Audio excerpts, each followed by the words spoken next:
Bismillahirrahmanirrahim. Alhamdulillah. Alhamdulillahirabbil alamin. Wassalatu wassalamu ala asrofil anbiya'i wal mursalin wa ala alihi wa sahbihi ajmain amma ba'du. Berjumpa kembali dalam kajian kita pada malam hari ini di channel kesayangan kita, yaitu channel Geraha Mu'alaf, dengan narasumber yang sudah tidak asing lagi seperti biasa, yaitu Bapak Menahem Ali. Dan pada malam hari ini kita akan membawakan sebuah topik, yaitu sumur Zam-Zam dalam Torah. Senang sekali kita bisa berjumpa kembali. Puja dan puji syukur kita panjatkan kepada Allah Subhanahu wa taala sehingga saat ini kita bisa melakukan kajian ini kembali. Mohon maaf jika minggu kemarin kita absen. Dan sebelum saya menampilkan Pak Menahem Ali, tidak lupa saya ingin mengingatkan kembali pada para pemirsa yang ingin menyalurkan zakat sedekah infaknya dapat mengirimkan ke nomor rekening di Bank Syariah Mandiri dengan nomor rekening kode bank 451 11 88 88 99 95 atas nama Yayasan Pembina Mu'alaf At-Tauhid. Dan bagi para pemirsa yang ingin berpartisipasi untuk wakaf dengan pembebasan lahan seluas 6 hektar di daerah Wonosalam, Jombang, Jawa Timur, bisa mengirimkan ke nomor rekening yang tadi saya sebutkan, dan bukti rekening dapat dikirimkan ke nomor handphone 0812 3280 2080. Baik, tanpa memperpanjang waktu lagi, kita segera tampilkan Pak Menahem Ali.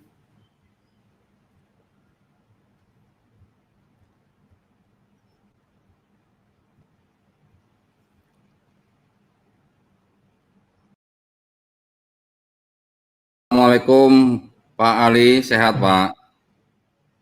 Sehat, Alhamdulillah. Assalamualaikum warahmatullahi wabarakatuh. Ya, sayang sekali Pak ya, minggu kemarin kita absen. Alhamdulillah, Iya, hari ini kita bisa mengisi kembali kajian di Geraha Mu'alaf. Nah, malam ini kita akan membicarakan topik, yaitu sumur Zam-Zam dalam Torah nih Pak.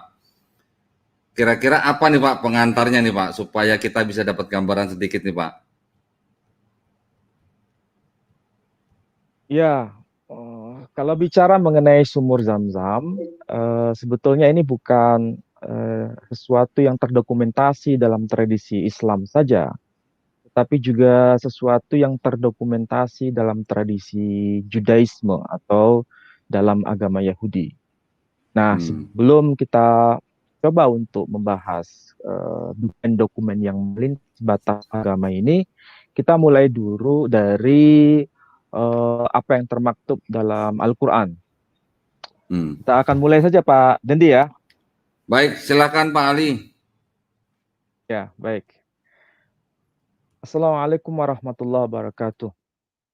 Alhamdulillahirabbil alamin wassalatu wassalamu ala habibil alamin Muhammad wa ashabihi man katsira. A'udzu billahi minasyaitonir rajim. Bismillahirrahmanirrahim. Innas safa wal marwata min sya'airillah. Faman hajjal baita aw i'tamara fala junaha alayhi.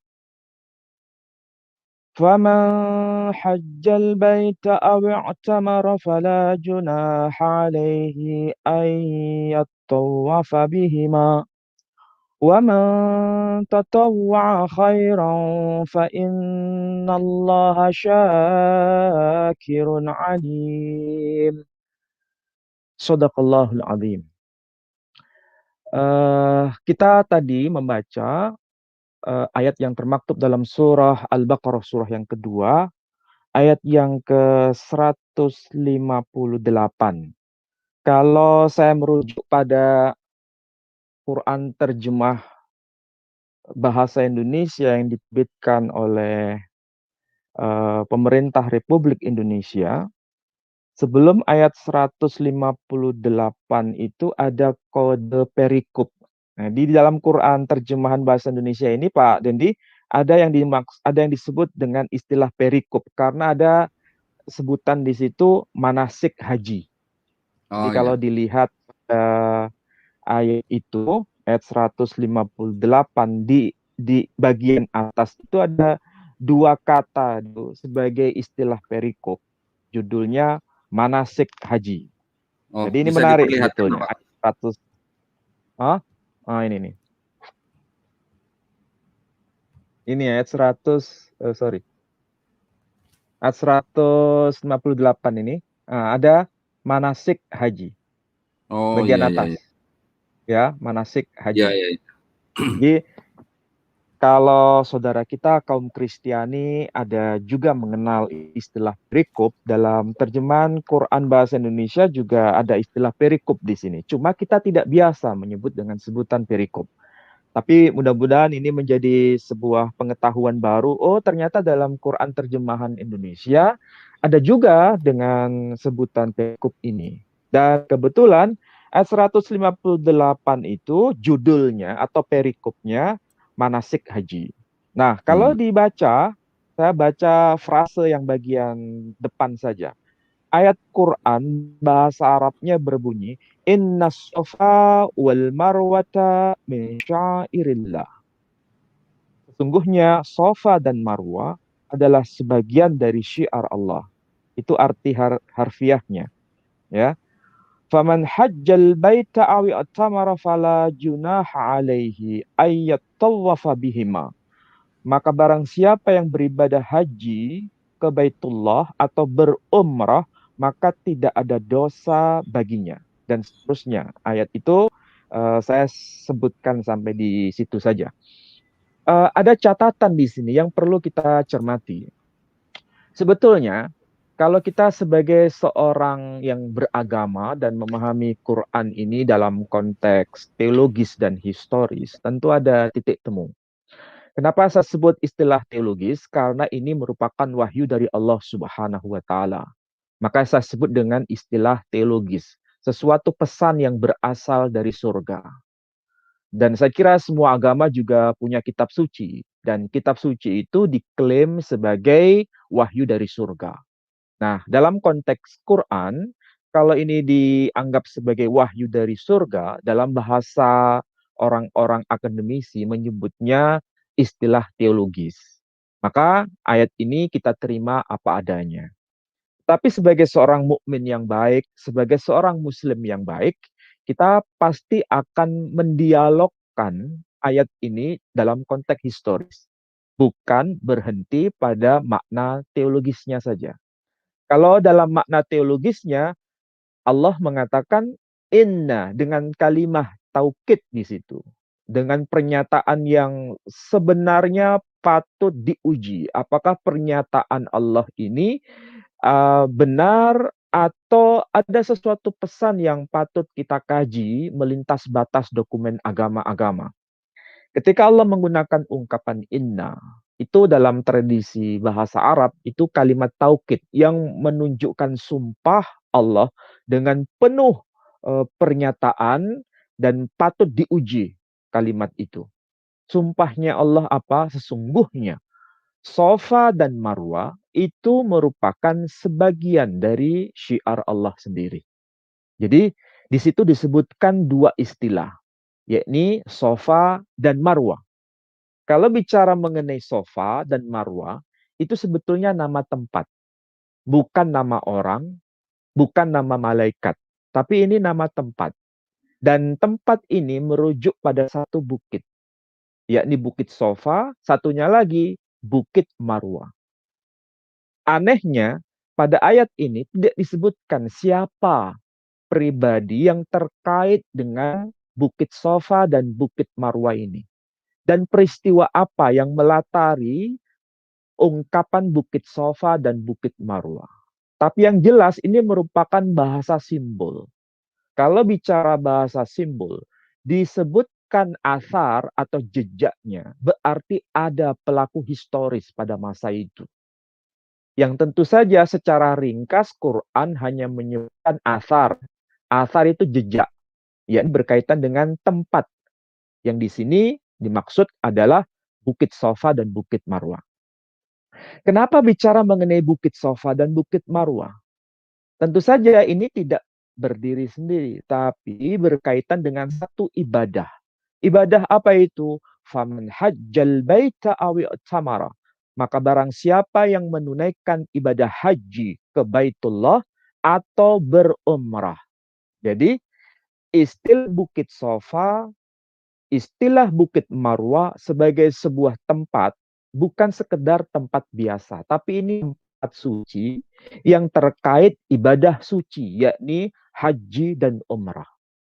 Nah, tentu saja sebagai seorang muslim, kita akan dikenalkan dengan berbagai macam hadis.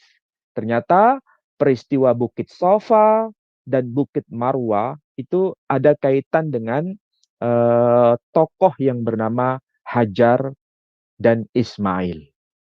Meskipun nama Hajar dan Ismail tidak disebutkan di sini, tapi bicara mengenai Sofa dan Marwah, itu adalah ibadah sa'i, lari dari satu bukit ke bukit yang lain, dari satu bukit Sofa ke bukit Marwah sampai 7 kali. Itu sebuah pertanda bahwa ini ada peristiwa yang mengenang sejarah masa lampau berkaitan dengan tokoh manusia perempuan yang bernama Hajar, dan ini terkait pula dengan tokoh manusia laki-laki keturunan Hajar. Yang dimaksud adalah Ismail. Saya tidak menerangkan makna ayat ini secara keseluruhan, tapi saya hanya menjelaskan Bukit Safa dan Bukit Marwah itu terkait dengan ibadah haji dan umrah, dan ini merujuk pada peristiwa sejarah berkaitan dengan sosok pribadi manusia perempuan yang bernama Hajar bersama sang putra yang bernama Ismail. Jadi berkaitan dengan sang putra yang bernama Ismail. Ini ayat yang termaktub dalam Quran. Apakah ini merupakan sebuah penjelasan historis yang ada dalam kitab Quran saja? Jawabannya tidak. Makanya kalau disebut sebagai peristiwa historis harus bisa terkonfirmasi dengan dokumen-dokumen lain. Nah, kalau terkonfirmasi dengan dokumen-dokumen lain, salah satunya kita bisa merujuk pada dokumen saudara yang lebih tua, yakni dari tradisi rabbinik atau tradisi agama Yahudi. Memang ini ada sesuatu yang saling melengkapi. Jadi pesan saling melengkapi. Sebagaimana hal ini juga termaktub di dalam Sefer Bereshit. Nah, kalau Sefer Bereshit, Pak Dondi pasti tahu apa itu, kitab apa Pak Dondi? Kalau Sefer Bereshit, kitab Kejadian kan? Nah, itu yang disebut dalam bahasa Ibrani adalah Sefer Bereshit. Nah, di dalam Sefer Bereshit, terutama kalau kita baca di dalam pasal yang ke-16, ayat yang ke-7, kemudian ke-8, ke-9, ke-10, 11, 12, 13, 14. Ini menarik kalau kita pelajari. Terutama kalau dibaca dari sisi Torah Sebichtab dan Torah Sebealpeh. Kalau Torah Sebichtab itu merujuk pada apa yang disebut sebagai Sefer Bereshit. Kalau Torah Sebealpeh itu merujuk pada Midrash Bereshit Rabbah atau Midrash Temoni atau Midrash-Midrash yang lain. Dan itu terkompilasi secara rapi dalam dokumen rabbinik. Saya mulai dulu dari Torah Sebichtab, artinya Taurat yang tertulis. Dalam Taurat yang tertulis ada pasal yang ke-16, ya. Pasal yang ke-16. Tolong bisa ditayangkan Pak Dondi. Torah Sefer Bereshit atau Kitab Kejadian pasal yang ke-16 ayat, bisa ditayangkan dulu bahasa Ibrani dan bahasa terjemahannya juga boleh. Oh, saya buka dari BibleHub.com, 16, boleh Pak ya? ya. 16 ayat yang ke-7. 16:7 ya Pak ya? Ya, 16:7. Baik, sebentar Pak.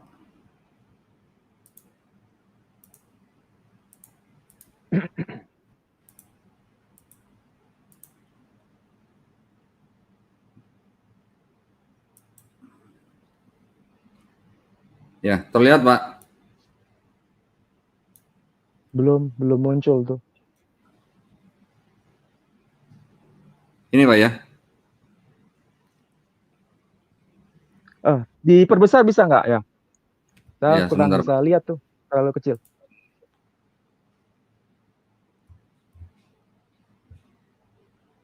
Ya, terlihat nggak, Pak? Ya, bisa bisa terlihat. Nah, itu ayat yang ke-7, pasal yang ke-16, ada teks yang tertulis, Wayim sa'a mal'ah Adonai, Wayim sa'a mal'ah Adonai el-ain. Jadi kalau diterjemahkan secara harfiah, Wayim sa'a. Dan dia telah menemukannya. Dia telah menemukannya. Menemukan siapa? Menemukan Hajar. Dia di sini yang dimaksud siapa? Mal'ah Adonai. Malaikat Tuhan atau malaikat Hashem. Jadi yang menemukan Hajar itu adalah Mal'ah Adonai. Nah, menariknya di sini, penjelasan apa yang tertulis di dalam Midrash Temoni. Mal'ah Adonai ini bukan sembarang malaikat. Ini bukan sekedar malaikat biasa, tapi malaikat istimewa yang dulu pernah juga bertemu dengan Allah dan juga bertemu dengan manusia-manusia istimewa. Siapakah dia yang dimaksud? Kita harus merujuk pada kitab yang kita tadi saya sempat sampaikan, yakni Midrash Temoni ini. Ini Midrash Temoni, yakni Midrash dari Yaman, terutama dari komunitas Yahudi Yaman. Ketika menjelaskan siapakah orang yang dimaksud, maksud saya, siapakah malaikat yang dimaksud itu, ternyata malaikat ini pernah juga bertemu dengan Abraham dan dia memberikan kabar gembira tentang kelahiran Yitzhak, ya, memberikan kelahiran tentang kelahiran Yitzhak. Nah, kalau berita tentang kelahiran Yitzhak itu ada 3 malaikat sebetulnya yang datang kepada Abraham, yakni pertama disebutkan malaikat Mikhail, kemudian Gabriel, dan Rafael. Malaikat Rafael itu memberikan kabar gembira kepada Sarah mengenai kelahiran Ishak. Mikhail menyelamatkan Lot, dan Gabriel itu yang menghancurkan Sodom. Jadi yang memberikan kabar gembira kepada Abraham dan berkaitan dengan Sarah akan kelahiran Ishak itu malaikat Rafael. Nah, bisa disimpulkan bahwa yang datang kepada Abraham adalah malaikat Rafael ketika bicara mengenai kelahiran Ishak, dan juga yang datang kepada Hagar yang disapa dengan sebutan Mal'ah Adonai itu adalah Rafael. Jadi malaikat Rafael ini yang akan memberikan kelahiran tentang manusia yang bernama Yishmael.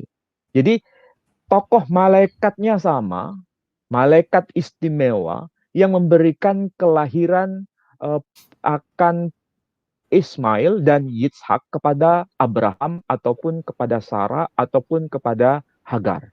Ini malaikatnya sama, disapa dengan sebutan malaikat Rafael. Memang ada perbedaan dengan tradisi Kristiani. Mal'ah Adonai atau malaikat Tuhan atau malaikat Hashem ini ditafsirkan sebagai inkarnasi Kristus sebelum dia dilahirkan ke bumi melalui rahim.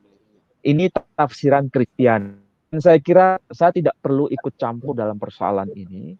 Tafsiran Kristiani ketika menyebut Mal'ah Adonai merujuk pada oknum Trinitas, yakni Yesus sebagai firman Allah disebut sebagai Mal'ah Adonai. Saya tidak ikut campur dalam persoalan ini. Tetapi yang menarik adalah apa yang dijelaskan di dalam teks rabbinik ini, yakni Mal'ah Adonai merujuk pada Rafael. Menariknya di dalam kitab-kitab tafsir, ya, di dalam kitab-kitab tafsir, ternyata yang datang kepada Abraham untuk memberikan kabar gembira mengenai Ishak itu juga disebut nama malaikatnya, yakni malaikat Israfil. Ini menarik sebetulnya. Jadi kalau di dalam Midrash Bereshit Rabbah namanya disebut malaikat Rafael, di dalam kitab-kitab tafsir Quran, misalnya tafsir At-Tabari, melalui riwayat Ibnu Abbas menyebutnya malaikat Israfil. Jadi yang datang kepada Abraham itu ada 3. Israfil, Jibril, Mikail. Menurut Midrash Bereshit Rabbah, malaikatnya adalah Rafael, Mikhael, dan Gabriel. Nah, yang berkaitan dengan akhiran sosok yang bernama Ismail maupun Yitzhak itu diberitakan melalui malaikat yang bernama Rafael atau Israfil. Jadi Mal'ah Adonai itu merujuk pada Rafael atau Israfil. Jadi sekali lagi ayat itu berbunyi wa yamsa'a mal'ah Adonai al-ain hammayim. Jadi malaikat itu datang menemui Hagar dan dia menemuinya itu di sumber mata air yang disebut sebagai ain hammayim, sumber mata air, Damidbar di satu tempat yang kita sebut dengan sebutan padang gurun. Nah, anehnya kenapa di padang gurun? Padang gurun itu bukan tempat yang negatif. Padang gurun itu tempat yang positif. Bamidbar di tempat yang disebut gurun, midbar itu diambil dari kata dabar dan itu ada kaitan dengan firman atau firman Allah kalau bahasa kita. Davar, dover, itu sama maknanya ketika merujuk pada tempat yang disebut midbar, tempat di mana turunnya firman. Nah, di sini akar kata Ibrani itu menarik sebetulnya. Nama tempat disebut padang gurun, disebut Bamidbar, sementara itu diambil dari akar kata davar, dover, dan seterusnya, dan seterusnya. Dan al-ha'ayin bedereh syur. Apa yang disebut sebagai mata air itu letaknya bedereh syur. Jadi jalan di wilayah Syur. Nah, masalahnya Syur itu apa? Nah, di sini kita harus merujuk pada pembahasan para rabi. Syur di sini kalau tradisi Kristiani itu letaknya di wilayah Mesir yang kita sebut perbatasan dengan wilayah Sinai. Tetapi penjelasan para rabi tidak mengarah ke sana.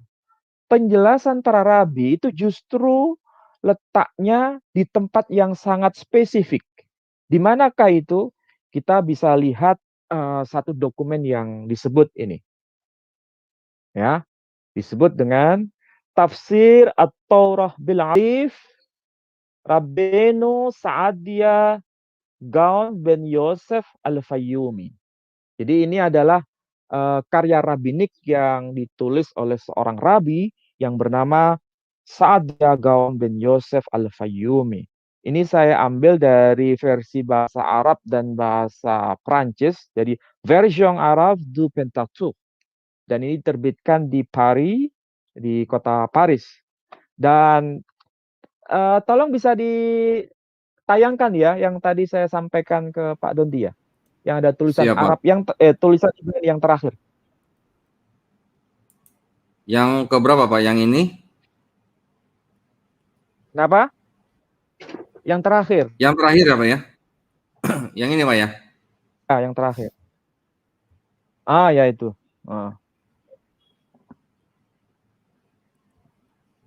Nah, pada ayat yang ke-7, itu bisa disimak ya. Ayat yang ke-7. Jadi pasal itu ayat yang ke-7. Nah, jadi pasal yang ke-16, ayat yang ke-7. Itu tulisannya Ibrani, Pak Dondi. Tulisannya Ibrani ya. Tetapi itu kalau dibaca, itu bukan bahasa Ibrani. Itu kalau dibaca, itu bahasa Arab, ya, Arab sebetulnya. Jadi Ini yang sekali disebut lagi, Judeo-Arabik ya, ini Pak ya? bukan bahasa Ibrani. Nah, ini yang disebut sebagai Judeo-Arabik. Jadi ini Hmm. semua teksnya ini bahasa Arabik, tapi kalau ditulis eh, aksara Ibrani. Nah, apa yang kita bisa lihat? Ini disebutkan gini. Wa wajadaha malakullah. Jadi ini wa wajadaha malakullah. Jadi kalau dalam bahasa Ibrani malah Hashem, malah Adonai, di sini disebut malakullah dan telah menjumpainya atau telah menemuinya. Wa wajadaha dan telah menemuinya, menemui Hagar, malakullah, malaikat Allah atau malaikat Tuhan. Ya, ala ain, ala ain ma, di satu tempat yang disebut mata air. Ala ain ma, fi, di sini fi, di mana? Fil bariyah, di padang gurun. Fil bariyah, di alamat bet res ada he, di sini ada dot, ada titik dua di atas, tak marbutoh kalau bahasa Arabnya. Kalau dibaca wa wajadaha malakullah ala ain ma, ala ain ma, di mata air, di satu mata air, fil bariyah, di satu padang gurun, ala al ain, ini yang disebut mata air itu fi tariq hijr, di satu jalan yang disebut Hijr al-Hijaz. Di sini disebut Hijr, artinya ini batu. Al-Hijaz, nah ini ada alef, ada lamet, ada khay, ada yod, ada jimel, ada alef, ada zayin, ada zayin. Al-Hijaz kalau dibaca. Jadi Al-Hijaz di sini ini dalam versi tradisi rabbinik itu menjelaskan apa itu makna syur. Nah, sekarang kalau kita dihadapkan pada fakta historis, Al-Hijaz itu letaknya di mana? Tidak ada perselisihan di antara para ahli bahwa yang dimaksud Al-Hijaz itu adalah wilayah Saudi Arabia sekarang. Jadi kalau disebut Al-Hijaz, itulah wilayah Saudi Arabia bagian barat. Itu yang disebut Hijaz. Sementara Saudi Arabia bagian timur disebut Najd. Jadi ada Hijaz, ada Najd. Kalau Najd itu Saudi Arabia bagian timur, sementara Al-Hijaz Saudi Arabia bagian barat. Nah, di situ disebutkan mengenai Al-Hijaz. Nah, sehingga berarti jelas bahwa yang dimaksud mata air yang letaknya di Syur itu bukan terletak di wilayah dekat Mesir, tapi mata air itu letaknya di wilayah Hijaz. Tepatnya di mana? Nah, itu akan kita bisa lihat pada ayat yang ke-14. Jadi, ayat yang ke-14. Kita baca ya. Kita baca pada ayat yang ke-14. Coba ditayangkan Pak Dendi. Ayat yang ke-14 itu bukan yang itu ya. Yang bahasa Ibrani. Yang bahasa Ibrani. Ditayangkan yang dari ambilan aja, yang dari online, yang bahasa Ibrani. Oh, yang dari Nanti nyambung ya, ya. yang Ibrani. Ya, ya, sebentar, Kita Pak. lihat ayat yang keempat yang Ibrani. Ayat 14 ya, Pak ya? Ya. Ayat yang ke-14. Ya, ini, Pak.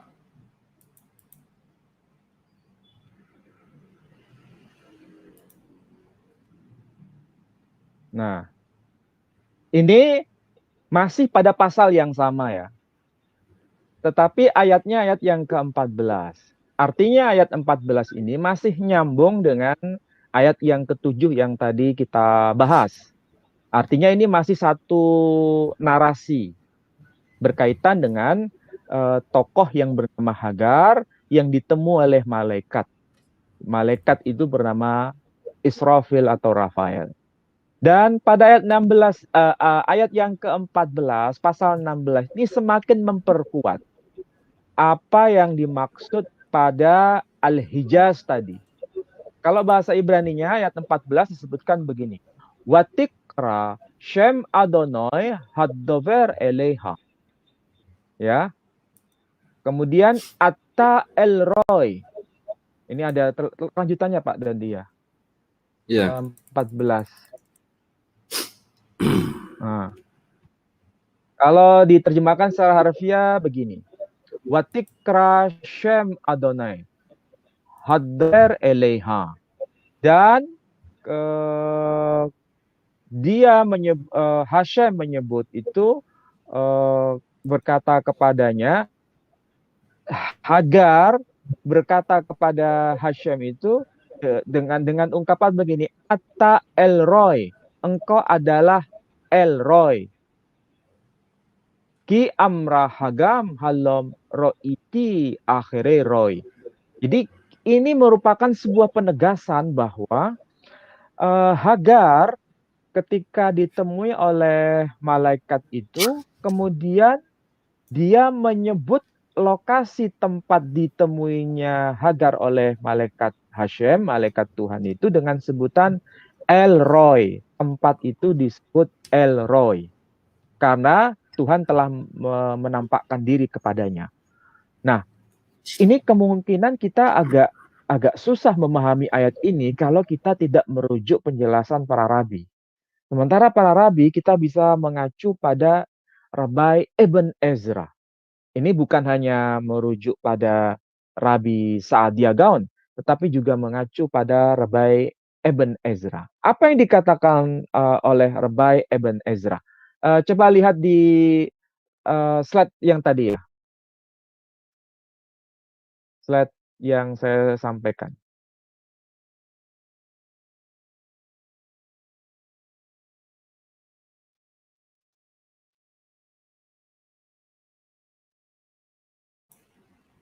Yang ini apa ya? Coba, belum muncul. Ya, betul. Ini ada tulisan ya. Ini Aleph, Bet, Nun, Sofit. Jadi Ibn Ezra. Jadi ini nama seorang tokoh rabi yang otoritatif. Kalau kita baca kitab Mikraot Gedolot, lalu ada penjelasan dari Rabbi Ibn Ezra atau juga Rashi. Selalu mesti begitu. Karena ini dua rabi yang otoritatif dalam memahami Torah. Dan kalau kita sebut Ibn Ezra atau Ibn Ezra, itu bahasa Arabnya kalau Ezra itu sama dengan Uzair. Tapi bukan Nabi Uzair ya. Ini namanya saja. Namanya yang sama dengan Ezra. Tapi bukan Ezra dalam perjanjian lama. Bukan. Tapi ini tokoh yang bernama Ezra. Ibn Ezra. Ini semua tokoh rabbinik pasti paham siapa Ibn Ezra. Nah, menariknya di sini juga disebutkan penjelasan mengenai ayat yang ke-14 itu, yakni istilah BR Lahai. Istilah BR Lahai. Karena di situ ada istilah Elroy, ada istilah Elroy, Tuhan yang telah melihat, dan tempat mata air itu disebut BR Lahai, sumur hidup. Kenapa disebut dengan sumur hidup? Di sini ada penjelasan. Penjelasannya apa? Ki bekholshana hayu hogim hayishmailin el haber haz gam hayon yikare ber zamzam. Jadi di sini disebutkan ki bekholshana karena setiap tahun. Jadi kalau bahasa Arabnya sanah, bahasa Ibraninya juga sanah. Ki bekholsana, karena setiap tahun hayu hogim ada orang-orang yang berhaji. Makanya ada seorang nabi dalam perjanjian lama disebut Nabi Hagai. Pernah dengar nama itu Pak Dodi? Nabi Hagai. Iya, pernah dengar Pak. Kalau Nabi Hagai itu arti harfiahnya nabi yang berhaji sebetulnya. Jadi seorang yang berhaji. Nah, jadi Hagai. Jadi kalau Hogim artinya orang-orang yang berhaji. Ini bukan satu orang, tapi banyak orang. Maksudnya setiap tahun ada orang-orang yang melakukan ibadah haji. Haji Ismailim. Di antara anak cucu Ismail atau yang menganut imannya Ismail. Haji Ismailim. Ini menarik sebetulnya Pak Dondi. Bicara mengenai Haji Ismailim itu terkait dengan tokoh yang bernama Ismail. Bicara mengenai tokoh yang bernama Ismail terkait dengan Hogim, ibadah haji. Terkait ibadah haji dilaksanakan setiap tahun. Jadi ada hubungan ini. Setiap tahun ada peristiwa besar. Peristiwa apa? Peristiwa orang-orang yang menunaikan ibadah haji. Ibadah haji untuk memperingati apa? Untuk memperingati berkaitan dengan tokoh yang bernama Ismail. Makanya disebut Haji Ismailim. Orang-orang yang menganut iman Ismail. Atau keturunan Ismail. Jadi sekali lagi kalau saya terjemahkan harfiah begini. Ki bekholshana hayu hogim hayi Ismailin. Karena setiap tahun ada orang-orang yang berhaji dari keturunan Ismail atau yang menurut imannya Ismail. LBR Hazot menuju HBR Hazot menuju sumur itu. Nah, masalahnya sumur itu yang dimaksud sumur apa? Yang dimaksud adalah BR Lahai, sumur hidup itu. Di mana tempat malaikat menemui Hagar berkaitan dengan sang putra Ismail nanti. Jadi yang disebut BR Lahai. Jadi yang dimaksud menuju ke sumur itu yakni sumur Lahai. Sumur Laharoi itu maksudnya. Ini yang kemudian menakjubkan penjelasan Rabai Ezra. Disebutkan begini. Gam hiyom yikare be'er zam-zam. Dan sekarang ini orang-orang menyebutnya be'er zam-zam. Yakni dengan sebutan be'er zam-zam. Bahasa Arabnya be'er itu bi'r. Artinya sumur. Zam-zam, ya zam-zam. Di sini tertulis huruf zayin, mem, zayin, mem sofit. Jadi kalau dibaca zam. Ini bukan penjelasan dokumen Islam Pak Dondi. Ini penjelasan dokumen Yahudi. Jadi orang Yahudi itu paham bahwa yang dimaksud sebagai sumur Laharoi itu adalah sumur Zam-Zam. Bukan tempat lain. Jadi penjelasan ayat 14 mengacu pada Laharoi, sumur hidup, BR Lahai, sumur hidup, itu terkait dengan ayat yang ketujuh. Ayat yang ketujuh, menurut Rabai Saadia Gaon, itu ada di Hijaz. Jadi di Hijaz itu ada sumur yang disebut adalah sumur Zam-Zam ini. Dan itu terkait dengan ibadah haji. Dan itu dikait tokoh yang bernama Ismail. Pertanyaan sekarang, ibadah haji itu dilaksanakan di luar wilayah Hijaz atau di wilayah Hijaz? Semua orang jawab, ibadah haji itu ya di wilayah Hijaz. Kalau sumur Zam-Zam letaknya di mana? Di wilayah Hijaz.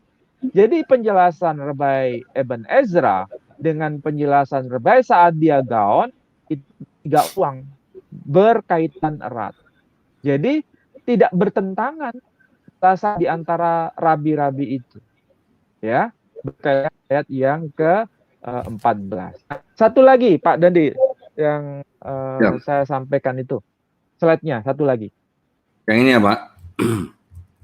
Nah, ya.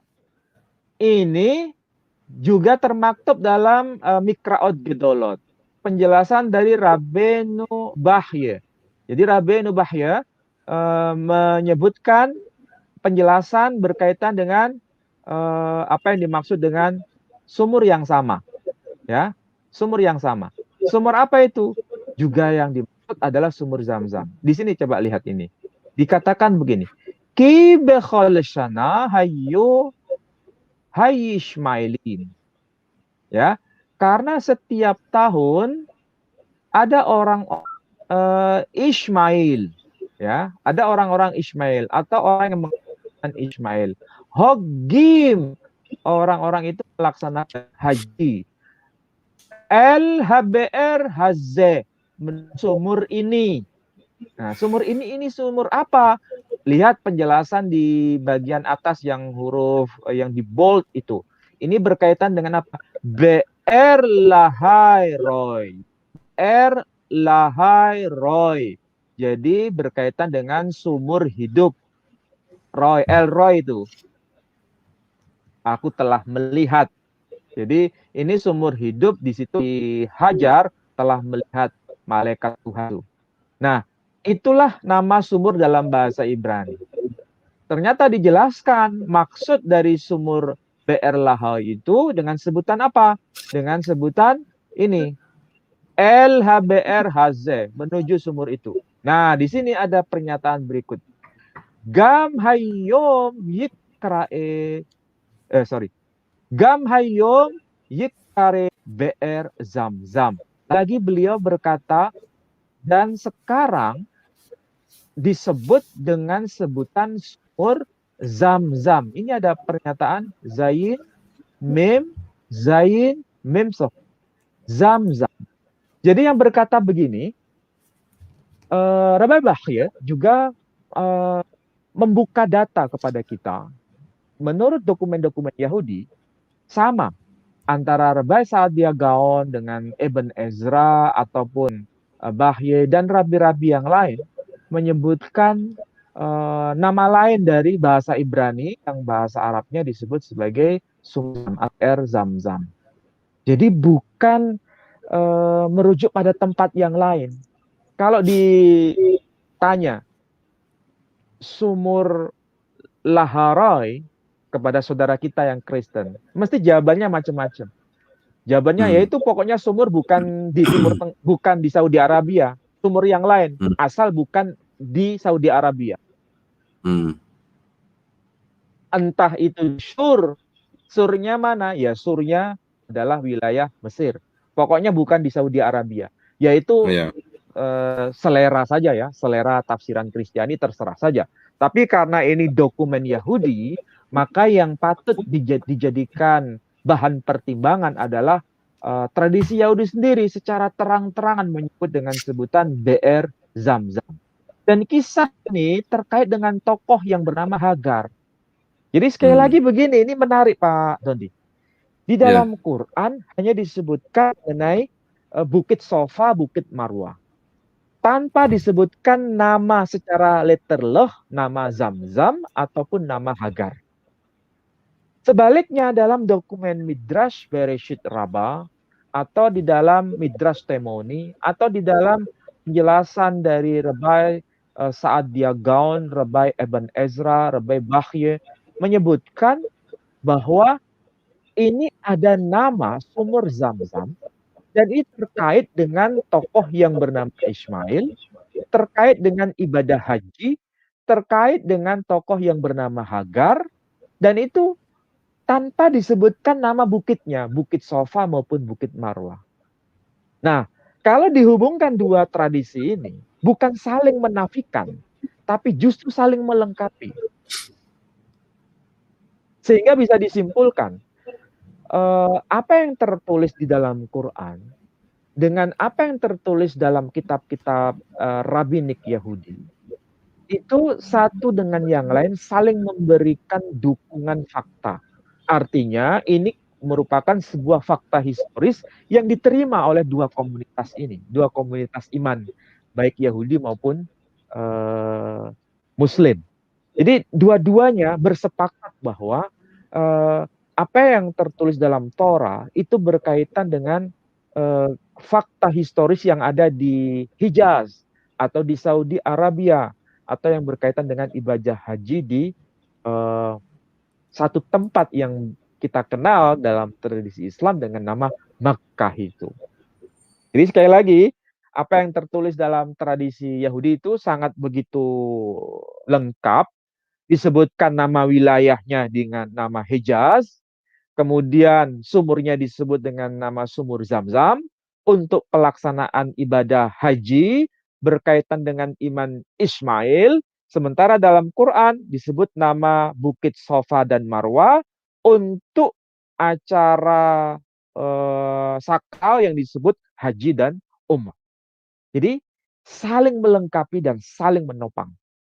Jadi saya tidak bicara sama sekali berkaitan dengan tradisi Kristiani. Karena kita tahu bahwa yang namanya kitab Bereshit atau lebih lengkapnya Hamishahum Torah atau lebih lengkapnya kitab Tanah atau kita menyebutnya secara serampangan dengan sebutan Perjanjian Lama, itu semuanya adalah kitab suci umat Yahudi.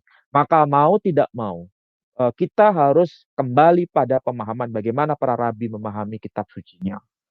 Dan kalau kita menganggap Perjanjian Lama itu adalah kitab saudara kaum Kristiani, saya harus terus terang mengatakan ini bukan milik asli kitab saudara kita kaum Nasrani, tapi milik asli saudara kita kaum Yahudi. Dan kalau Yahudi menerangkan seperti ini, maka kita tidak bisa menolaknya. Dan harus akui bahwa itu betul-betul termaktub dalam kitab saudara kita kaum Yahudi itu sendiri.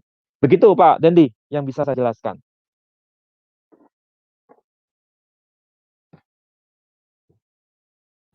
Nah, luar biasa Pak Ali. Ini saya banyak pertanyaan Pak di kepala nih Pak. Ya, boleh, boleh. Nah, kalau tadi rabi-rabi itu memberikan tafsirnya ya Pak ya, seperti yang tadi Bapak bacakan atau jelaskan. Terus kemudian kalau dari pihak Kristen menerangkan bahwa itu tafsiran rabi kali ya, misalnya tafsir rabi Yahudi. Tetapi kan ada juga orang Yahudi yang apa namanya disebut dengan mesianik ya Pak ya. Ya, itu kan mempunyai penafsiran yang berbeda katanya. Tapi kan mereka juga tetap Yahudi gitu. Pendapat Pali gimana tuh Pak begitu? Begini, ada pemahaman yang agak perlu dijelaskan secara rinci ya. Rabi Yahudi dengan Rabi Mesianik itu beda. Rabudi itu rabi yang percaya pada otoritas Torah dan percaya pada otoritas tanah, Nevi'im Keturim, dan menolak perjanjian baru. Artinya dia bicara dalam konteks agama Yahudi. Itu rabi Yahudi. Dalam arti rabinik dalam konteks agama Yahudi. Tapi kalau sebutan atau gelar rabi mesianik itu hanya merupakan istilah berbahasa Ibrani untuk komunitas Kristiani yang menggunakan kultur Yahudi. Ada juga memang orang-orang Yahudi yang menerima Yesus sebagai Mesias, kemudian mereka disebut sebagai orang-orang Yahudi Mesianik. Ya, artinya orang Yahudi yang menerima Yesus sebagai Mesias. Artinya dia menerima perjanjian baru sebagai kitab suci.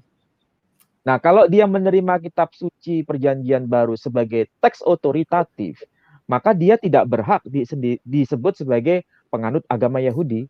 Dia keluar dari agama Yahudi. Dia kategorinya agama Nasrani. Meskipun dengan sebutan rabi mesianik. Tapi orang-orang Yahudi menganggap mereka ini bukan bagian dari Yahudi, tapi merupakan bagian dari Nasrani. Meskipun menggunakan atribut-atribut keyahudian, kemudian menerima perjanjian baru. Kalau sudah menerima perjanjian baru sebagai kitab suci, ya bukan sebagai Yahudi lagi. Dia dianggapnya sebagai Nasrani, meskipun pakai bahasa Ibrani. Tapi ditolak sebagai orang Yahudi. Ditolak. Kenapa? Dia telah menghilangkan sakralitas hukum Torah atau tanah itu sendiri. Karena orang Yahudi itu cirinya tidak bisa menerima otoritas perjanjian baru. Nah, itu poin pertama. Poin yang kedua, ini agak aneh sebetulnya. Karena begini, saya tidak tahu apakah ini merupakan sebuah pembelajaran bagi seorang Muslim atau kebanyakan Muslim. rabi-rabi yang disebut dengan istilah rabi di situ, itu kan bahasa Ibrani, istilah rabi itu. Tapi dipakai di Guru ya Pak ya? kalangan Kristen, iya artinya sebetulnya guru. Tapi karena dia menerima hukum perjanjian baru atau kitab perjanjian baru, dia kan ditolak sebagai Yahudi. Tapi tetap menggunakan istilah rabi, tetap. Nah, ada seorang rabi terkenal juga, Sapiro, Rabai Sapiro. Nah, ada seorang rabi yang namanya Rabai Sapiro. Rabai Sapiro itu Yitzhak Sapiro nama lengkapnya.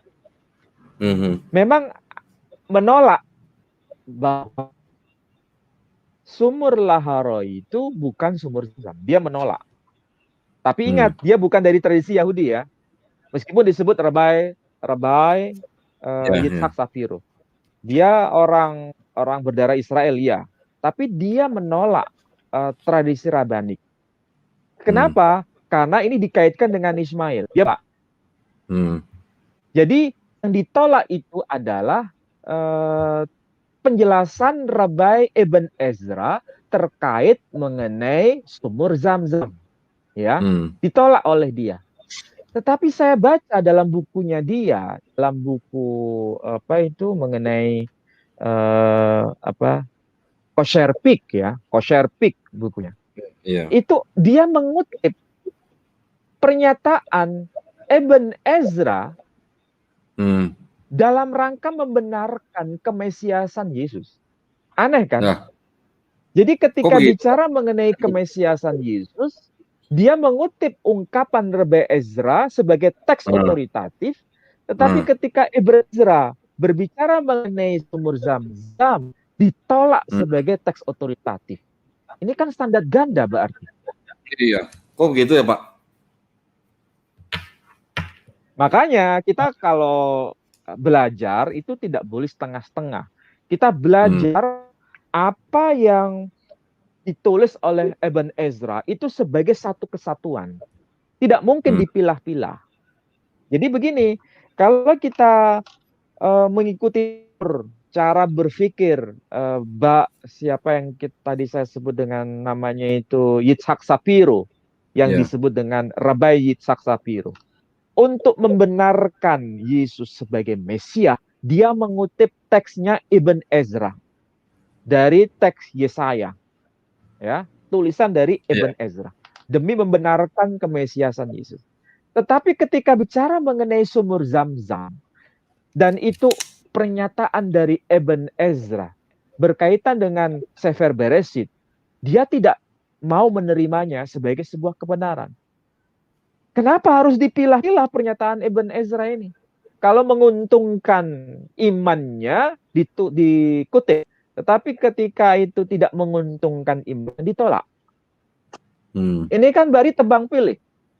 Seharusnya kalau jujur, ditolak semua atau diterima semua. Tidak bisa harus bermain empat mata, bermain apa istilahnya, ini diterima, ini tidak diterima. Ini kan cara berpikir yang tidak sehat. Kalau dari satu sumber yang sama ya Pak ya. Satu sumber yang sama. Apalagi tokoh yang dijadikan otoritas adalah baik Ibn Ezra. Dan persoalannya kalau apa yang ini sampaikan kepada kita berkaitan dengan tokoh Ibn Ezra ini kan bukan tokoh yang sendiri sebetulnya. Dia mewakili dari jumhur para rabi. Jumhur para rabi itu berarti kesepakatan para rabi. Mulai dari Ibn Ezra sendiri, kemudian Saadia Gaon, kemudian lagi Rabai Bahye. Ini kan para rabi yang sampai sekarang teksnya itu tercantum dalam Mikraot Gedolot.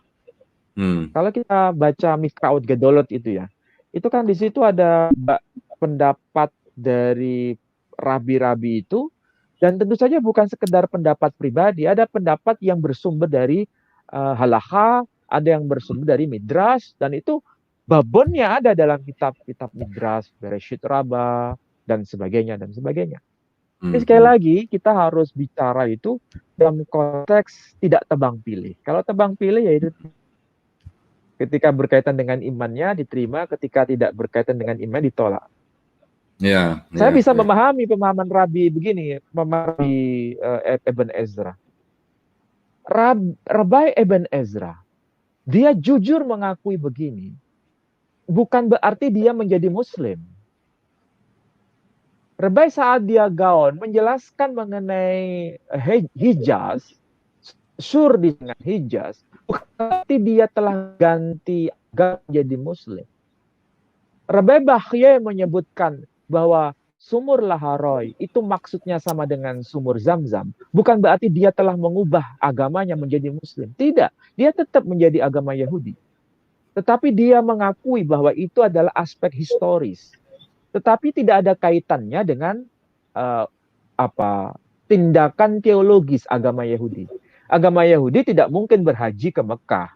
Tidak akan mungkin umroh ke Mekah. Karena itu tidak ada hubungan dengan teologi agama Yahudi.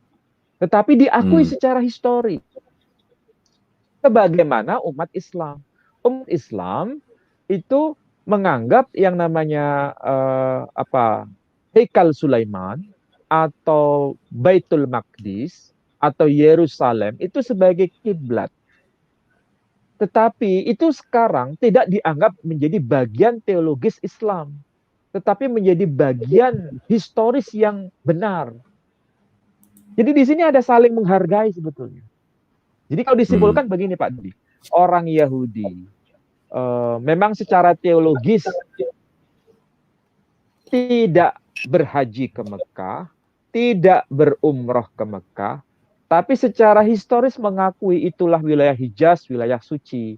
Itulah wilayah sumur Zamzam adalah peristiwa yang terkait dengan sosok manusia perempuan yang bernama Hagar. Dan itu benar secara historis. Begitu juga seorang Muslim. Kalau yang ada di Mekah, itu secara teologis diimani sebagai praktek ritual keagamaan Islam. Tetapi yang ada di Yerusalem itu tidak dianggap sebagai bagian ritual keagamaan Islam. Tidak dianggap memiliki makna teologis, tapi hanya sebagai aspek historis. Nah, inilah kedua belah pihak saling menyapa, saling menghargai, saling berbicara apa adanya, dan tidak mencampur adukan di antara dua agama. Tapi saling menghargai, saling menyapa bahwa ya, iman Yahudi itu benar menurut Islam karena berkiblat arah sholatnya kiblatnya ke Yerusalem. Begitu juga orang Yahudi melihat Islam ketika berkiblat ke Mekah, melaksanakan ibadah haji ke Mekah, bukan berarti mereka menyembah batu, menyembah berhala di situ, kemudian melakukan ritual-ritual pagan. Tidak ada kata-kata kotor seperti itu di kalangan orang Yahudi berkaitan dengan Islam. Nah, di situ yang saya jelaskan, Pak Den. Ya, bahkan Rabi siapa Pak? Maimonides siapa ya? Mengatakan bahwa jika seorang Yahudi, ya Maimonides, jika seorang Yahudi ke suatu tempat tidak ada sinagog, dia boleh beribadah di masjid ya Pak ya? Boleh. Tetapi karena dianggap masjid itu tempat suci. Ya, tetapi najis kalau dia sampai masuk gereja gitu ya Pak ya? Iya, betul. Itu ada dalam Mishneh Torah ya, memang penjelasan seperti itu. Ya, nah. Artinya begini Pak Dondi. Artinya begini, masjid secara umum saja itu dianggap sebagai tempat suci oleh orang-orang Yahudi. Apalagi Masjidil Haram yang ada di Mekah terkait dengan sumur Zamzam dan terkait dengan ibadah haji maupun umrah. Itu lebih suci lagi. Iya. Cuman sayang aja mereka nggak boleh masuk ya Pak ya, Masjidil Haram ya.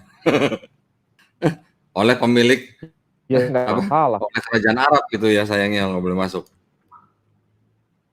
Ya. Nah, pertanyaan berikutnya Pak Ali.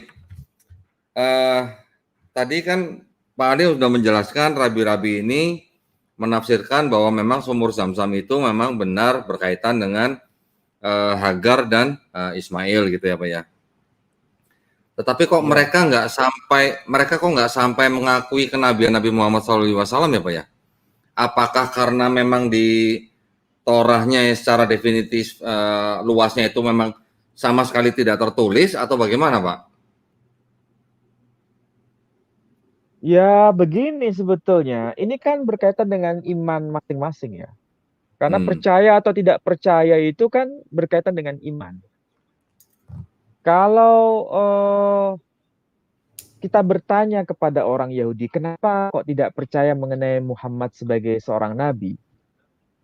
Maka jawabannya yang lebih sentral dulu itu bukan kepada Muhammad sebagai nabi, tapi kepada dua orang yang sebelumnya telah muncul, yakni Yahya atau Yohanes Pembaptis dan Jesus Christ atau Yesus Kristus. Kita kalau tanya apakah orang-orang Yahudi percaya bahwa Yohanes Pembaptis itu seorang nabi? Apakah orang-orang Yahudi percaya bahwa Yesus Kristus itu seorang nabi? Kalau ini sudah ada jawabannya, maka mudah menjawab apakah orang-orang Yahudi percaya bahwa Muhammad adalah seorang nabi. Jadi sebetulnya tiga sosok ini tidak bisa berdiri sendiri. Ini tiga sosok ini saling terkait. Jadi tidak langsung bisa potong kompas. Kenapa kamu nggak percaya sama Muhammad sebagai seorang nabi? Nggak bisa begitu. Kalau saya mengatakan Muhammad Shallallahu Alaihi Wasallam itu karena sebagai seorang Muslim. Tapi kalau mereka Muhammad itu nabi atau bukan, itu harus didahului. Isa itu nabi atau bukan? Yesus itu nabi atau bukan? Yohanes Pembaptis itu nabi atau bukan? Kalau ditanya kepada Kristiani, Yohanes Pembaptis itu nabi atau bukan? Mereka jawab, ya nabi. Yohanes Isa Al-Masih atau Yesus Kristus itu nabi atau bukan? Mereka akan jawab, ya, dia seorang nabi. Kalau ditanya, apakah Muhammad itu nabi atau bukan? Mereka pasti jawab, enggak. Jadi alasannya sederhana. Kalau seorang Muslim, karena lahir lebih terkemudian, mengakui Musa, mengakui Yesus, dan mengakui Muhammad Shallallahu Alaihi Wasallam sebagai nabi. Kalau Kristen, karena dia datang sebelum Islam, dia mengakui Musa sebagai nabi, mengakui Yesus sebagai nabi, tidak mengakui Muhammad Shallallahu Alaihi Wasallam sebagai nabi. Yang senior Yahudi mengakui Musa sebagai nabi, tidak mengakui Yesus sebagai nabi, tidak mengakui Yahya Baptis sebagai nabi, dan tidak mengakui Muhammad sebagai nabi. Wajar saja, karena dia datang lebih senior. Sedangkan Islam kan datang lebih junior. Ya itu saja sebetulnya. Iya. Luar biasa. Luar ya biasa kan Pak Ali. Begitu Pak Dandi, ya kan? Enggak, saya pernah saja, jadi nggak perlu lah. Saya pernah nonton Pak. Kita merasa. Iya, saya pernah nonton tayangan seorang rabi yang ditanya oleh seorang Muslim gitu, kenapa tidak mengakui kenabian Nabi Muhammad SAW gitu ya. Dia jawabnya simpel Pak, karena tidak tertulis di kitab kami gitu katanya Pak. Ya. Nah, simpel aja. Berikutnya nih Pak, kita berbicara mengenai sumur Zam-Zam nih Pak ya. Mungkin bisa nggak Bapak Ali tambahin sedikit mengenai yang disebut dengan Lembah Baka Pak, atau Beka Valley gitu Pak. Di Taurah itu bagaimana Pak? Ya, kalau Lembah Baka sebetulnya ada di dalam Quran ya. Dalam Quran itu surat ketiga ayat 59. Coba saya cek dulu ya. Seingat saya surah ketiga ayat 59. Bentar saya cek. Oh iya. Kok 59 ya? Apa ayat? Pak Dedi ingat enggak? Surah apa ya? Ayatnya berapa ya? Sebentar, saya juga lagi cari Pak. 159 atau berapa ya?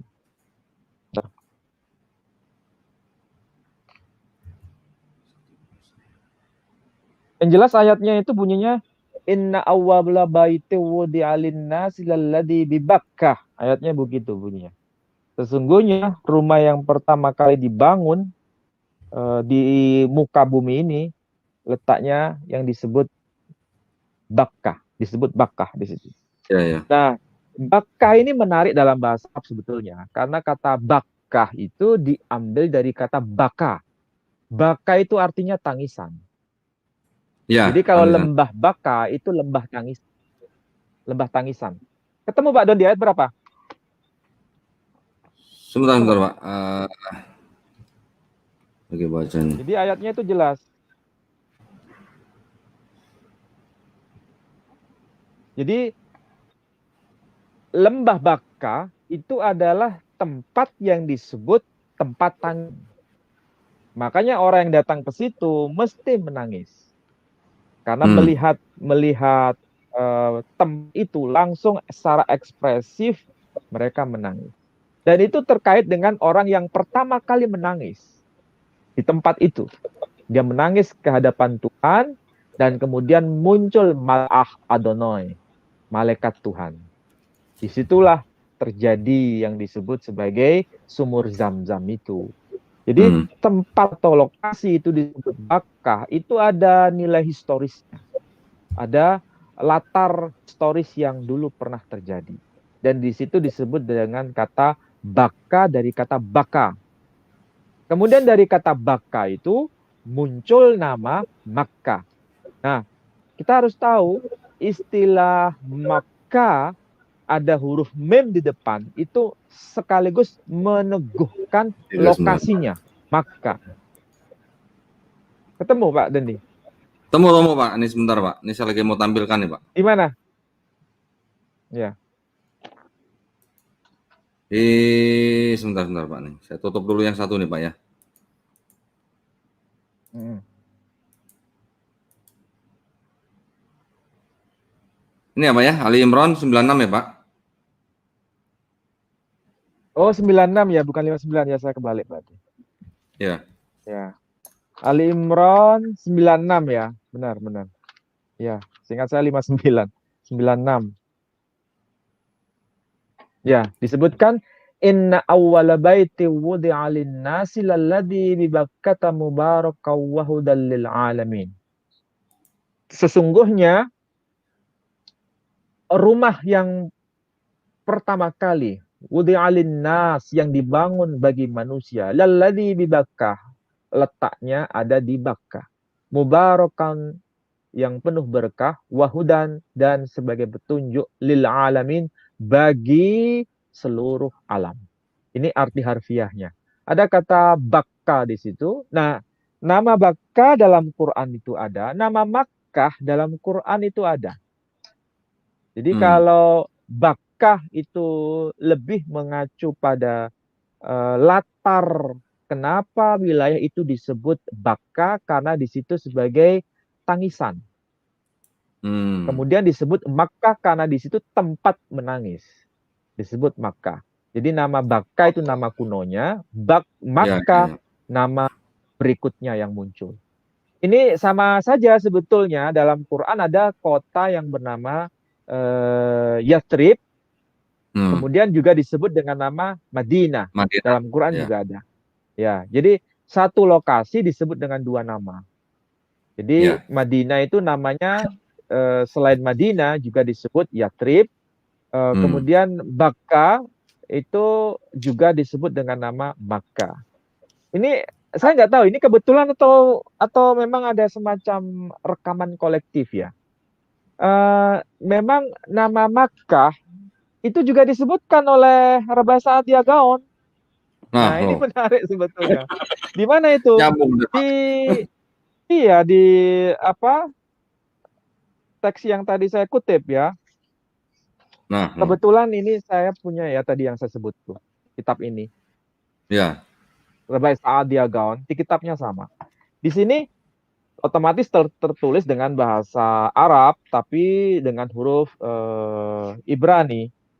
Coba Ya. cek yang ini ya Pak Dendi, cek yang Sefer Bereshit ya. Sefer Bereshit pasal 10 ayat 30. Coba tolong 10:30, Pak ya. ditayangkan. Iya, 10:30. 10:30. 10:30.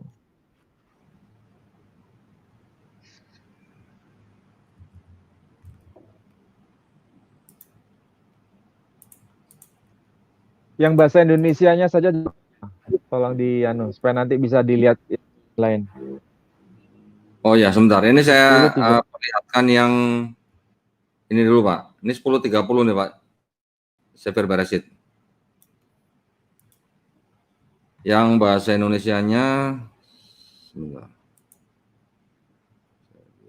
10.30.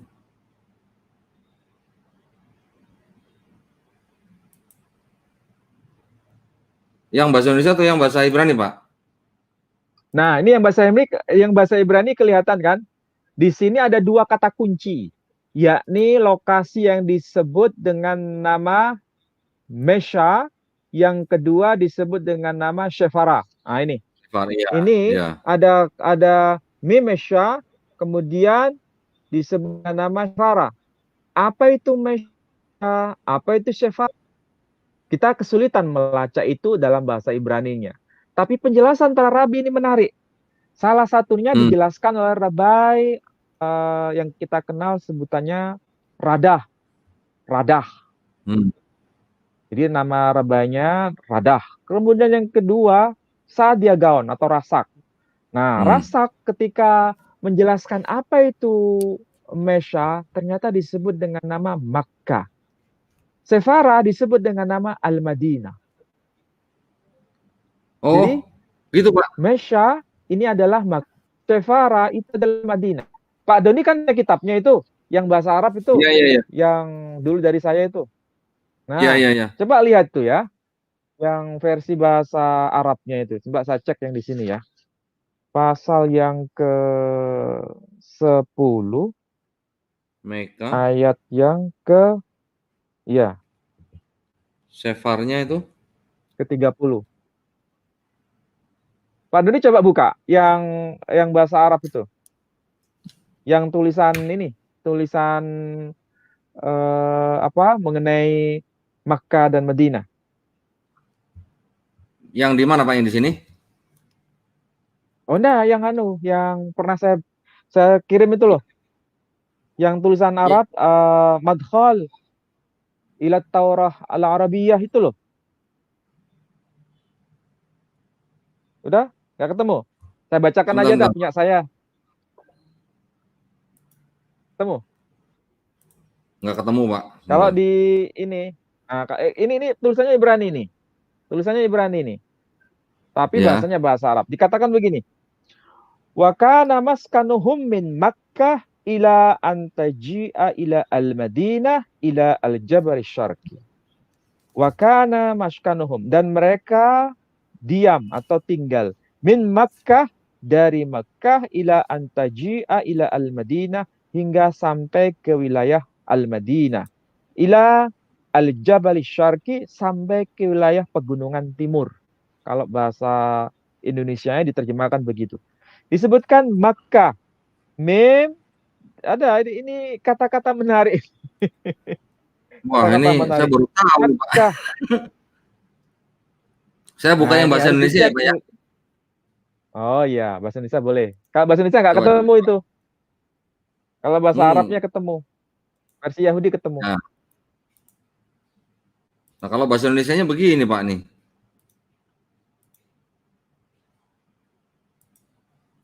Mesa ke arah Sefar.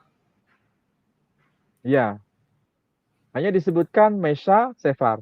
Daerah kediaman mereka terbentang dari Mesa ke arah Sefar, yaitu pegunungan di wilayah timur. Masalah sekarang begini, Mesa itu di mana? Nggak ada penjelasan. Sefar itu di Hmm. mana? Nggak ada penjelasan. Pokoknya bukan di Saudi Arabia. Alasannya begitu pokoknya. Pokoknya bukan Mekah. Pokoknya bukan Madinah. Nah. Oh, jadi menurut Jadi kalau Razak ini jawaban adalah begitu, Mekah dan Madinah ya, Pak ya? iya. Dan bukan hanya Masa? beliau, bukan hanya Saada Gaon, tapi juga Radah. Radah Oh. juga menyebutkan begitu. Itu Rabbi David Kimchi. Rabbi David Kimchi dalam midrashnya menyebutkan bahwa Makkah itu nama lain dari Mesha. Madinah nama lain dari Sefara. Hmm. Jadi lokasinya sama, tetapi nama itu sesuai dengan zamannya. Sesuai dengan Hmm. zamannya. Dan orang-orang Yahudi paham itu. Sangat-sangat paham. Hmm. Jadi kalau Masya Allah. dikatakan ini penjelasan dari dokumen Islam, ini bukan penjelasan dokumen Islam, ini penjelasan dokumen Yahudi sendiri. Dan kita Hmm, bisa cek kitabnya sendiri. Kalau nggak percaya, silakan baca Torat Haim. Torat Haim itu ada 8 jilid. Dan itu pakai huruf Ibrani semua. Dan hmm. itu penjelasan mengenai Makkah disebutkan di situ.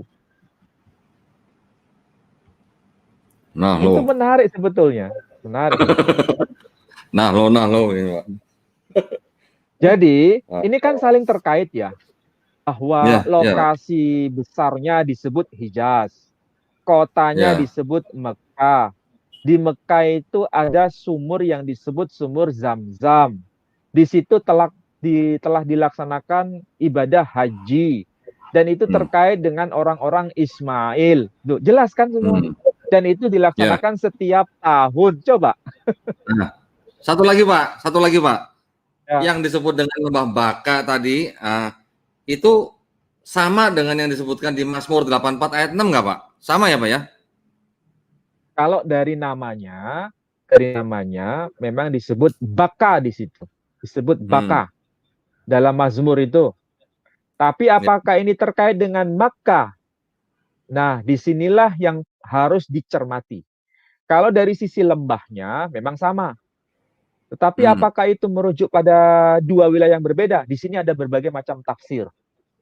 Nah, hmm, tafsirnya itu ada dua. Tafsirnya itu ada dan itu tercatat. Satu ada yang mengatakan di wilayah apa namanya Lebanon.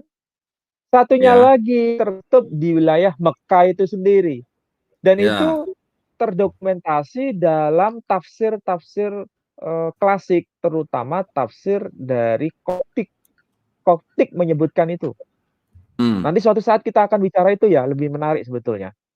Nah, Mekah, ini Bakah ini. Nanti suatu saya saat. ada kutipan ini Pak. Saya ada kutipan Ya, coba. Jewish Encyclopedia Pak. Nah, coba. Coba-coba sebentar Pak ya, sebentar. Ini. Nah ini Pak, cuman tulisannya terlalu kecil nih. Waduh, kecil sekali saya nggak bisa baca itu. Ya, tapi yang di sini disebutkan bahwa ini adanya di Arabian Pak. Mm-mm. Ya, Nah, adanya di Arabia, wilayah Arabia. ya, ini Jewish Encyclopedia halaman 415 atau saya besarkan bisa nggak ya? Sebentar, sebentar Pak. Saya besarkan bisa nggak ya? Sebentar. Wah, kebaca nggak Pak? Tulisannya udah blur. Belum. Iya, nggak bisa. Ya, ya. Itu satu Pak ya dari Jewish Encyclopedia ya. Satu lagi Pak, ini malah dari sebentar. Tadi di mana? Nah, ini dari babelhub.com sendiri Pak. Ya, Mm-mm. mengenai Mazmur 84 ayat 6 itu ya. Sebentar nih Pak. Ini juga menarik nih Pak. Ini jadi saling ketemu nih.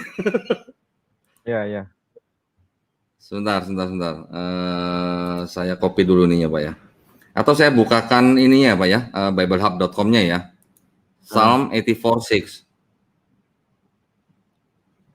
yang menarik begini Pak Dandi, di dalam Ya, terjemahan Alkitab bahasa Arab, ya, terjemahan Alkitab bahasa Arab itu diterjemahkan ayat itu di Mazmur, Wadi nah, al-Buka, disebutkan oh Wadi al-Buka. Wadi itu artinya lembah, buka itu ya, tangisan, jadi lembah tangisan. oh Padahal jadi tadi saya jelaskan, kata baka itu kan dari kata tangisan, baka. ya, ya, Nah, ya, meskipun ditafsirkan itu di lembah di wilayah Lebanon, yaitu terserah ya, yang menafsirkan saja sih sebetulnya. ya, ya. Nah, sebentar nih Pak, saya ada yang menarik nih. Ini dia jelas-jelas menyebutkan Makkah nih Pak. Ya, Nih, sebentar Pak ya, sebentar. Saya kopikan dulu nih, sebentar, sebentar. New,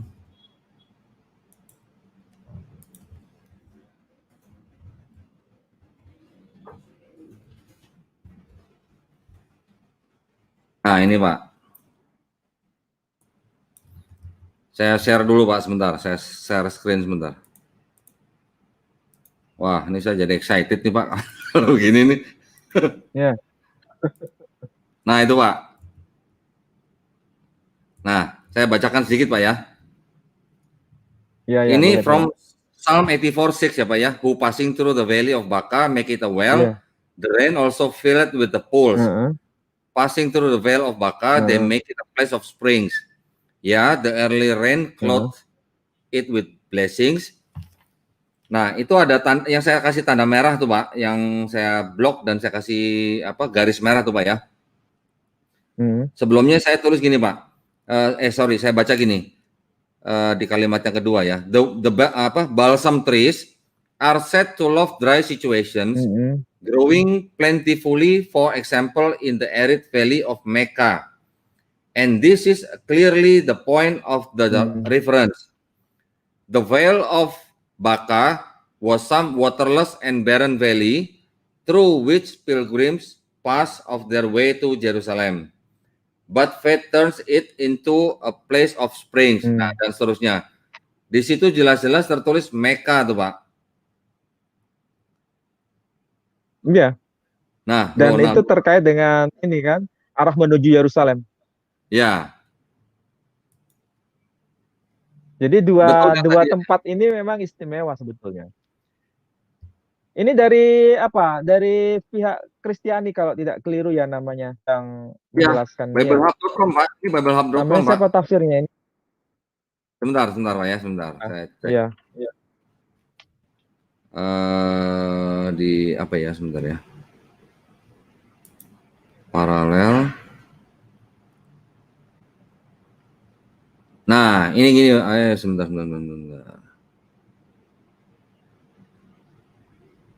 Meka.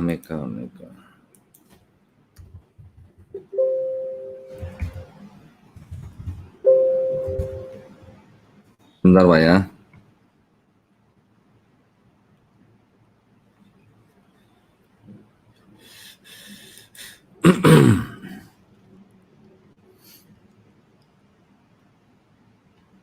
Siapa Pak?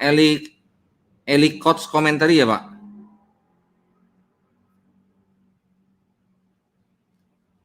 Yang di situ saya nggak kelihatan tuh hurufnya kurang besar ya. Iya. Sebentar. Hurufnya kurang besar Pak Dendi. Ya, sebentar. Saya tutup dulu Pak sebentar. Saya buka di sininya aja nih. Parallel commentaries. Sebentar Pak ya. Saya lagi buka di ininya nih. Cambridge Pak. Cambridge Bible for School and College.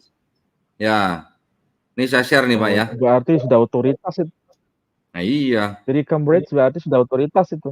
Bukan kampus sembarangan kan? Ya. Ini kampus yang otoritatif di barat.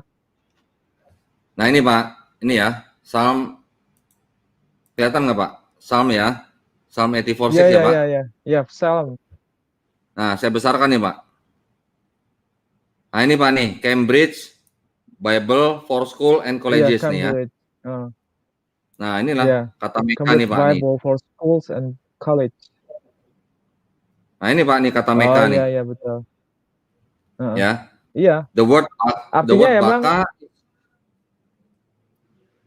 Ya ini yang saya bacakan yang seperti tadi Bapak jelaskan nih Pak. Yang dari sini nih Pak. The word Baca is derived from the root which means to whip, but it nowhere means whipping. For which word of different form are used. Nah. Iya. Jadi singkatnya kosakata itu berasal dari kata whipping atau meratap atau menangis. Itu arti harfiah dari kata baka. Kemudian menjadi nama tempat. Maka muncul nama Baka di situ. Ya. Nah, sekarang kalau Lembah Tangisan kan tidak mungkin Pak Dondi sebuah nama tanpa ada latar historisnya. Kalau terletak di Lebanon disebut Baka, latar historisnya apa? Nggak akan ketemu, nggak akan ada. Ya. Tapi kalau Baka dikaitkan dengan latar historisnya akan ketemu, yakni mengacu pada sosok manusia perempuan yang bernama Hajar dan sosok manusia laki-laki yang bernama Ismail. Jadi Ya. latar historis itu yang menjadi penyebab nama dari sebuah lokasi. Sama Ya. seperti tadi ketika menjelaskan kenapa sumur itu disebut Laharoi, karena dia melihat Hmm. malaikat di situ, malaikat di situ, dan itu disebut sebagai sumur hidup. Kemudian nama Ya. lainnya disebut Zam-Zam. Nah, Hmm. dalam bahasa Amharik ini kebetulan saya punya kamus bahasa Amharik. Itu istilah Zam-Zam, Zam-Zam itu dari kata zumi, zumi artinya kumpul, kumpul, kumpul. Ketika Hmm. di cross check dengan data historis, itu dia mengumpulkan air di situ. Si siapa? Si Hajarnya. Makanya Hmm. dia pakai bahasa bahasa bahasa apa? Bahasa Afrika sebetulnya. Bahasa Koptik dan bahasa Amharik itu kedekatannya ada. Ini menarik kalau kita kaji dari silungistik ya Nah, iya. sebetulnya. Gimana nih Pak? Jadinya nih. Ya terserah saja mereka kalau tidak beriman iman mereka ya. Kalau tidak mau mengimani wilayah Makkah itu sama dengan Makkah itu terserah saja. Tapi yang jelas fakta historis di sini dijelaskan oleh para ahli bahwa itu mengacu pada wilayah yang ada di Saudi Arabia, bukan wilayah yang ada di Lebanon, istilahnya kan begitu. Ya, ya, ya. Kalau di Lebanon Nah, nggak ini ada saya ininya, fakta historisnya. Nah, ini saya tambahin sedikit, Pak. Tadi saya melengkapi yang ini, Pak, yang apa namanya? Yang dari Jewish Encyclopedia, Pak ya. Ya. Nah, ini saya ada tambahan sedikit. Tadi yang saya tampilkan kan ini, Pak. Di sini kan ada tulisan sebentar saya bacakan. Tadi mengenai balsam ya, Pak ya. Sebentar, ini ada kata ada yang serupa dengan pohon balsam, Pak. Disebutnya balsam tree ini, Pak ya.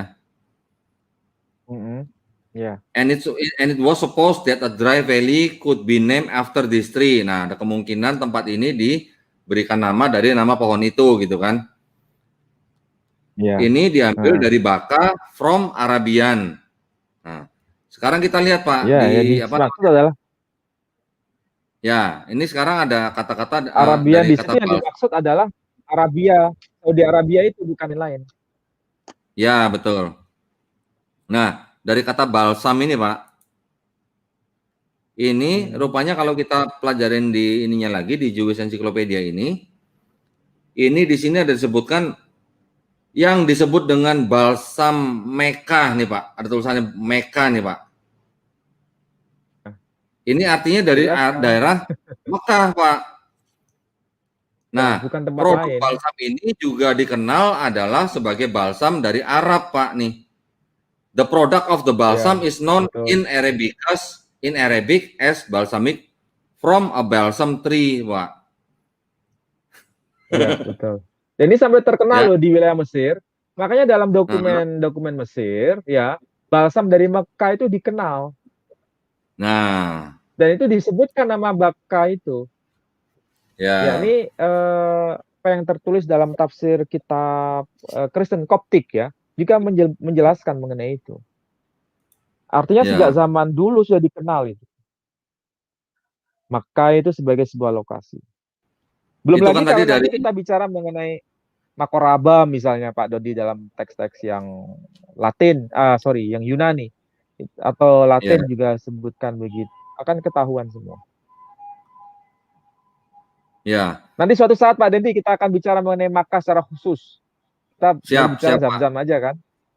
Siap, siap, Kita siap. baru Nah, ini bicara kan mengenai karena Zam-Zam. tempatnya kan jadi ya nyerempet-nyerempet dikit boleh dong Pak ya. Ya, minimal dari penjelasan para rabi tadi kan jelas toh Ya, bahwa ya, wilayah besarnya disebut Hijaz. Dalam bahasa ya, Ibrani disebutkan Sur. Tapi ya. wilayah dalam versi bahasa disebutkan Hijaz. Di Oh, Hijaz ya. itu ada lokasi sumur yang dalam bahasa Ibrani disebut Laharoy, BR Ya. Lahai. Sedangkan Hmm, dalam bahasa Arabnya disebut BR Zamzam. hmm, Kemudian di tempat itu ada upacara ritual tahunan yang hmm, disebut dengan istilah haji. Dan itu hmm, terkait dengan imannya Ismail. Nah, orang-orang Ya, haji itu selalu menuju sumur itu, sumur Laharoy atau sumur Zam-Zam ya. itu. Jelas sudah semua. Nggak ada Baik. yang bisa Baik. ditafsirkan. Ini yang ngomong sudah rabi-rabi yang udah otoritatif ya, Pak ya? Ya, yang ngomong bukan saya loh ya. Saya Iya, hanya iya, iya. mengutip, saya hanya membacakan teksnya. Ya, Saya tidak ya, menafsirkan. Saya hanya mengutip apa adanya. Kalau ditolak, silakan itu tolak teks-teks ya, rabinik. Tapi yang ya, jelas orang Yahudi akan tertawa. Ini ya. yang nolak ini siapa yang punya otoritas gitu kan? Iya, iya, iya. Wah, sangat luar biasa Pak kajian kita malam hari ini nih. Mudah-mudahan bisa membuka wawasan para pemirsa nih Pak. Jadi Ya, eh, mudah-mudahan lah. penjelasan dari Pak Ali tadi juga sangat-sangat mencerahkan gitu ya Pak ya. Ternyata orang Yahudi itu mengakui gitu ya adanya sumur Zam-Zam, adanya apa haji, adanya Hagar dan Ismail dan sebagainya. Kemudian mengenai tadi Baka juga sudah jelas kan Pak ya. Yang bicara itu malah dari website biblehub.com itu sendiri gitu ya. Jadi aduh luar Jewish biasa kajian kita. Encyclopedia. Ya, belum lagi dari Jewish Encyclopedia. Sebenarnya ada satu lagi Pak. Ada ensiklopedia Biblika Pak dalam bahasa Arab Pak. Nah, tapi Ya, isinya ya. kurang lebih sama lah seperti yang tadi Jewish Encyclopedia Pak. Itu Heeh. namanya ensiklopedia Biblika dalam bahasa Arab gitu Pak.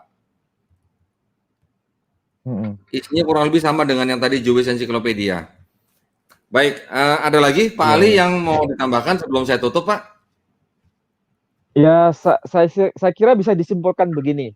Apa yang tertulis dalam dokumen Quran atau yang tertulis dalam dokumen Torah CBLP atau Hmm, Torah yang disebut dari kitab-kitab Midrash, Bereshit, hmm, Rabbah, semuanya itu saling melengkapi, saling menopang mengenai hmm. objek yang sama. Dan ini dari perspektif agama yang berbeda. Ya, Keduanya bukan agama yang sama, keduanya agama yang berbeda, tapi memiliki spirit menghadirkan informasi yang sama dan saling hmm, melengkapi. Dan tidak saling menganeksasi iman antara yang satu dengan yang lain. Ini antara Yahudi ya, dengan Islam dalam hal itu tidak bisa ditolak. Hanya yang satu pakai bahasa Arab, yang satu pakai bahasa Ibrani. Kalau dalam ya, Quran hanya menyebutkan nama lokasinya, Sofa Marwah. Tapi dalam tradisi ya, Yahudi disebutkan di situ terkait dengan sumur Zam-Zam. Karena ibadah sa'i itu kan sebetulnya dalam rangka mencari air kan sebetulnya. Dan di ya, situ ya. kemudian muncul sumur Zam-Zam. Jadi Hmm. keduanya saling melengkapi. Saya kira itu yang bisa saya sampaikan pada kajian malam ini. Demikian Baik, Pak Dondi ya. baik. Terima kasih banyak Pak Ali atas penjelasannya. Sangat-sangat mencerahkan bagi para pencari kebenaran ya Pak ya. Entah itu mereka mau beriman atau tidak itu urusan masing-masing. Kita hanya mengungkapkan fakta ya Pak ya, apa yang disampaikan oleh rabi-rabi Yahudi, apa yang ada di dalam Torah, dan bagaimana penjabarannya dalam bahasa tadi yang Bapak tunjukkan Judeo-Arabik ya Pak ya. Keputusan Hmm. atau apa namanya penilaian bisa diberikan oleh para pemirsa masing-masing. Baik, terima kasih banyak Pak Ali. Mudah-mudahan minggu depan kita bisa berjumpa lagi Pak Ali ya. Ya sama-sama. Insya Ya, Allah, insya Allah. baik. Kalau begitu kami banyak terima kasih atas perhatiannya para pemirsa dan kami juga mohon maaf atas kekurangannya. Sebelum saya akhiri, saya tidak lupa ingin mengingatkan kembali bagi para pemirsa yang ingin menyalurkan zakat sedekah infaknya bisa menyalurkan ke Bank Syariah Mandiri dengan nomor rekening kode bank 451 1188 88 9995 atas nama Yayasan Pembina Mualaf At-Tauhid dan juga bagi pemirsa yang ingin berpartisipasi untuk wakaf di tanah daerah Wonosalam Jombang Jawa Timur seluas 6 hektar dengan per meter persegi bisa mengirimkan ke nomor rekening yang tadi saya sebutkan dan mengirimkan bukti transfer ke nomor handphone 0812 3280 2080. Semoga Allah Subhanahu wa taala menerima sebagai amal jariah para pemirsa. Baik, terima kasih. Kalau begitu kami akhiri kajian kita pada malam hari ini. Sampai berjumpa minggu depan. pada hari dan waktu yang sama. Wabillahi taufiq wal hidayah. Wassalamualaikum warahmatullahi wabarakatuh. Waalaikumsalam warahmatullahi wabarakatuh.